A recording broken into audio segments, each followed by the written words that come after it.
মনোনয়ন জমার শেষ দিনে হাইলাকান্দি জেলা শাসকের কার্যালয়ে সর্বপ্রথম মনোনয়নপত্র জমা দিতে পৌঁছান 121 নম্বর হাইলাকান্দি সমষ্টির বিজেপি প্রার্থী ডাক্তার মিলন দাস। এদিন তার সঙ্গে উপস্থিত ছিলেন রাজ্য বিজেপি সভাপতি দিলীপ শইকিয়া ও হাইলাকান্দি জেলা বিজেপির সভাপতি কল্যাণ গোস্বামী।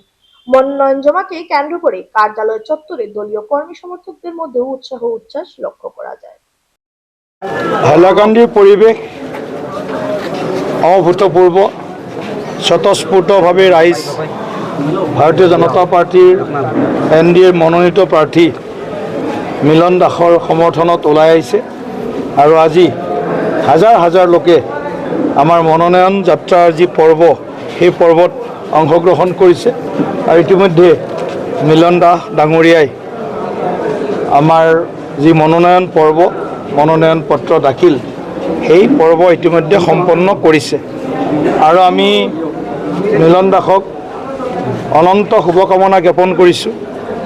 এজন ৩৫ বছৰীয়া যুৱ প্ৰজন্মৰ প্ৰতিনিধিত্ব কৰি কম বয়সতে তেখেতে আমাৰ দলটোকো বহুত ধৰণে তেখেতে আগবঢ়াই লৈ যোৱাত সহায় কৰিছে আৰু সমগ্ৰ যুৱ প্ৰজন্মৰ যি চিন্তা ভাৱনা তাকো প্ৰতিনিধিত্ব কৰিছে আৰু ভাৰতীয় জনতা পাৰ্টীৰ যিটো আদৰ্শ সেই আদৰ্শক সৰুকালৰ পৰাই তেওঁ সমৰ্থন কৰিছে আৰু তেখেতে আজি আমাৰ দলৰ মনোনয়ন লাভ কৰিবৰ কাৰণে সক্ষম হৈছে।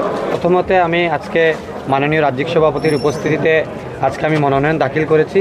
সেই জন্য আপনাদের মাধ্যমে আমাদের সমস্ত হাইলাকান্দিবাসী যারা 121 বিধানসভার সম্মানিত ভোটাররা রয়েছেন ওনাদেরকে 9 এপ্রিল সুশৃঙ্খলভাবে ভোটদান করার জন্য আহ্বান রাখছি।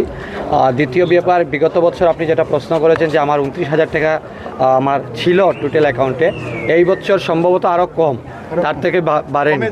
আর মাননীয় রাজ্যিক সভাপতি যেভাবে বলেছেন যে আমরা সাধারণ ঘরের ছেলে এবং সাধারণ মানুষ নিশ্চিত রূপে আমাদের সাধারণ পরিবারের ছেলের পক্ষেই ভোটদান করবে এবং 9 এপ্রিল যখন ভোটদান শেষ হবে আপনারা নিশ্চিতভাবে, আমরা হয়তো বলার প্রয়োজন হবে না, আপনারা নিশ্চিতভাবে বলে দেবেন যে বিজেপির প্রার্থী এখান থেকে কত ভোটের ব্যবধানে জয়ী হবে।